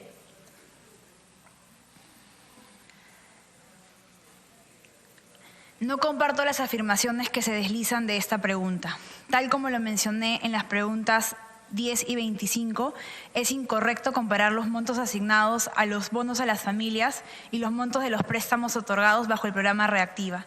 No debe compararse los bonos entregados a las familias, donde no se espera que sea devuelto, con un programa de garantías a créditos entre privados, donde el gobierno no ha desembolsado ni un sol. Dicho esto, quiero aprovechar esta pregunta para aclarar algo que me parece importante. Es incorrecto también sugerir que las medidas en favor de las familias y aquellas en favor de las empresas son excluyentes. En realidad, son complementarias. Los préstamos del programa Reactiva, por ejemplo, tienen como único destino el pago de remuneraciones y el pago de proveedores. El pago de remuneraciones sustenta el ingreso de miles de hogares. De hecho, las empresas que han accedido al programa Reactiva generan más de 2.3 millones de trabajos formales, de un total de 3.8 millones de empleos formales que hay en todo el país. Del mismo modo, el pago a proveedores también permitirá defender los empleos de dichas empresas. Paso a detallar la información solicitada. Como lo mencioné, además del número de empresas y montos, es fundamental referirse a los empleos que mantienen estas empresas, ya que son el sustento de miles de familias. Para el tamaño de empresa voy a decir empresas beneficiadas, monto colocado y empleo generado. Gran empresa, 6.272 empresas beneficiadas, monto colocado 26.969 millones, empleo generado 1.300.000 empleos. Mediana empresa, 1.872, monto colocado 2.538 millones, empleo generado 76.747. MIPE, 381.000 empresas, monto colocado 21.000 millones, empleo generado 937.933 empleos. Siguiente pregunta, relator. Pregunta número 30. Las empresas que se beneficien de cualquier apoyo con recursos públicos deben comprometerse a la mayor transparencia en sus estados financieros, además de una hoja de ruta hacia una transición ecológica. Deben comprometerse también a una moratoria de 2 años en la distribución de dividendos y primas a sus altos ejecutivos. ¿Cómo es posible que el dinero de los peruanos sirva para financiar el lujo de unos pocos? Ministra, conteste. No comparto los calificativos de esta pregunta. Como he mencionado en varias respuestas previas, el dinero del programa Reactiva no es dinero del presupuesto público, sino dinero que ha sido emitido por el Banco Central de Reserva. El programa Reactiva Perú contempla ciertas restricciones para el uso de los recursos de los beneficiarios que acceden a él. Así, los préstamos no pueden ser utilizados para financiar 1. Adquisición de activos fijos. 2. Compra de acciones o participaciones en empresas, bonos y otros activos monetarios, así como para realizar aportes de capital.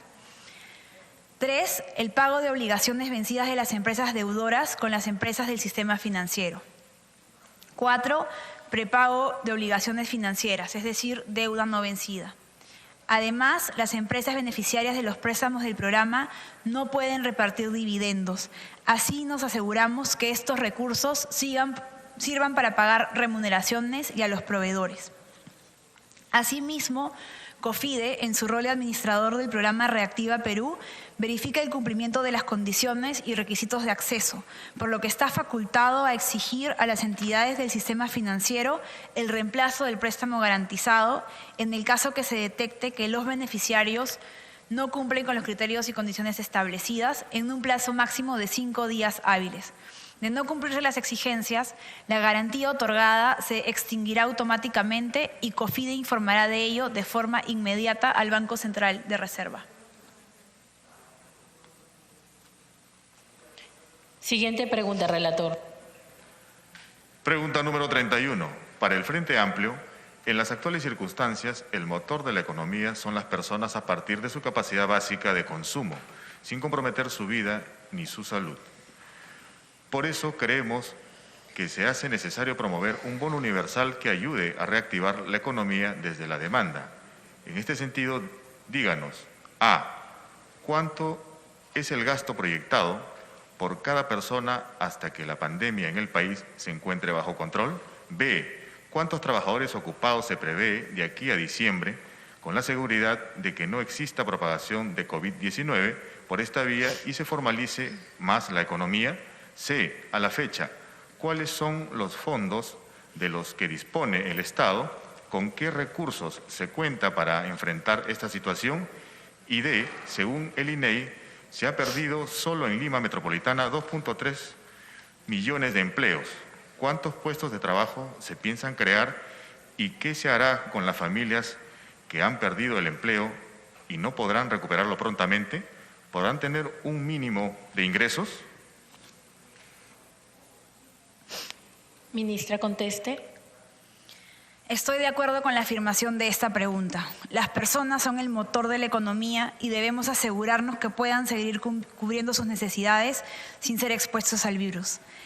Es por eso, por ejemplo, que se ha destinado cerca de 14.000 millones de soles en bonos y se han implementado otras medidas en favor de las familias, como detallé en la respuesta a la pregunta 3. Sobre la primera pregunta. Como expliqué en una pregunta anterior, el bono universal llegó inicialmente a 6 millones de hogares. Debido a dificultades estructurales en el acceso a la información, algunos hogares en situación de pobreza no fueron beneficiados, por lo que se habilitó el registro en la plataforma del Registro Nacional de Hogares de RENIEC, con lo que se actualizó la información y se fortaleció el sistema de protección social en tiempo récord. Gracias a estas acciones, a la fecha nos encontramos entregando la subvención a 2.5 millones de hogares adicionales.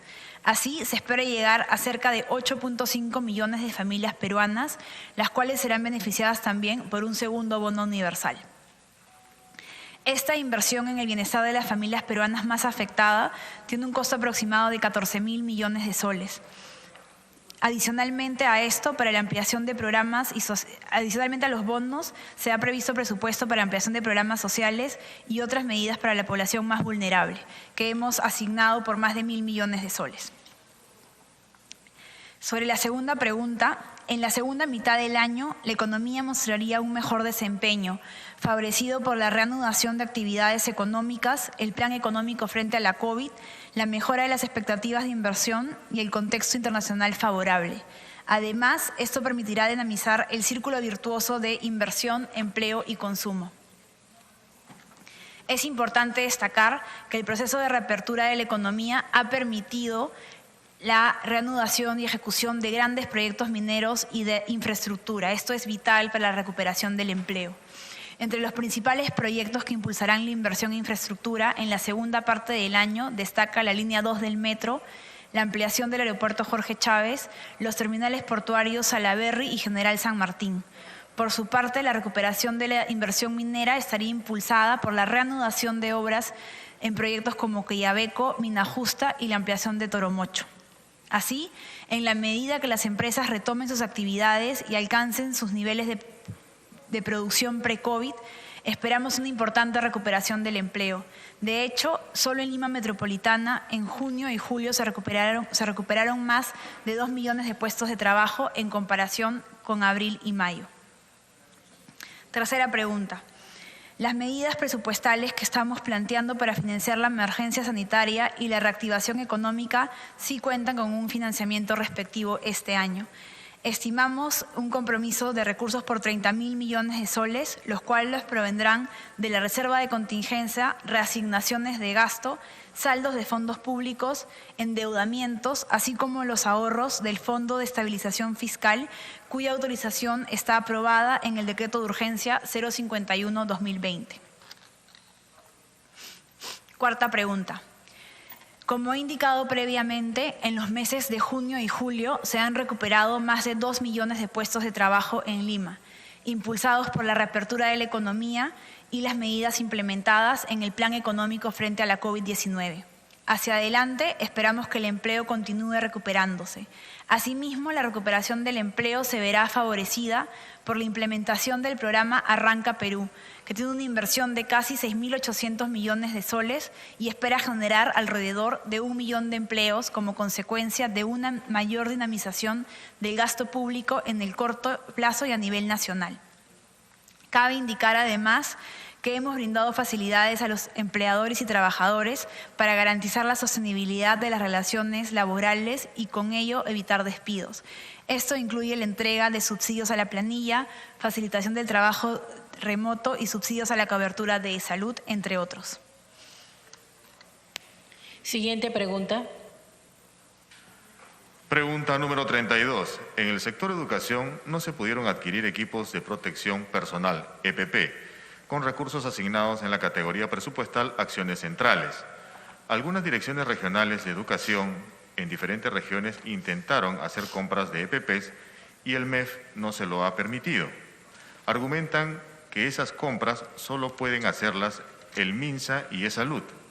A la fecha hay 181 profesores muertos. Algunos de ellos estaban repartiendo material educativo sin una adecuada protección. Si bien las condiciones han cambiado recientemente, esperamos una investigación de este tema para determinar responsabilidades. ¿Cómo explica ello? Ministra, por favor, conteste.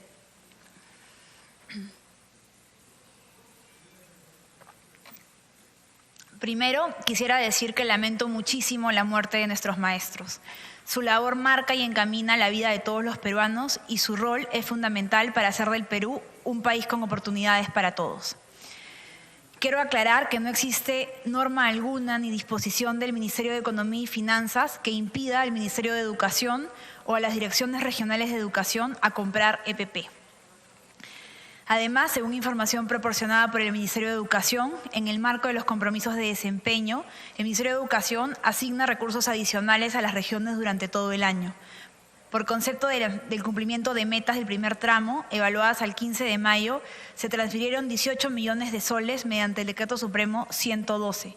Posteriormente, se ha transferido más de 55 millones por el cumplimiento de las metas evaluadas al 15 de julio mediante el Decreto Supremo 241 de fecha 25 de agosto, recibiendo así un total de más de 73 millones de soles por cumplimiento de los compromisos de desempeño.